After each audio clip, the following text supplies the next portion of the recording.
escolheremos uma música qualquer, para que em cima da mesma fazermos uma paródia sobre o meio ambiente. Apresentar a ideia da música e a letra da paródia para o professor. Apresentar o trabalho para a sala. Eu espero que esteja pronto. Então essas são ações que vocês propuseram e que deveriam ter sido apresentadas na aula passada, coisa que não aconteceu. Então, eu espero que nesse momento vocês estejam aí, cada grupo vai escrever aí numa folha o que foi que vocês já fizeram e entregaram para que Stephanie montar o trabalho. Vocês têm mais alguma dúvida?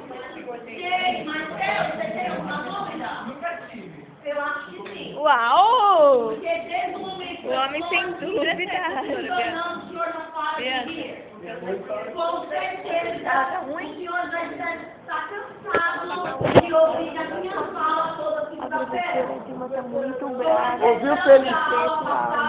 Só comprar agora chuva de chocolate. Só? Temos baratinho hoje, guarda-chuvinha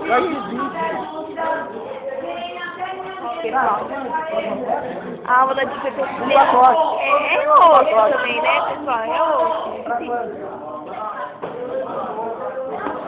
Oi, Gabi.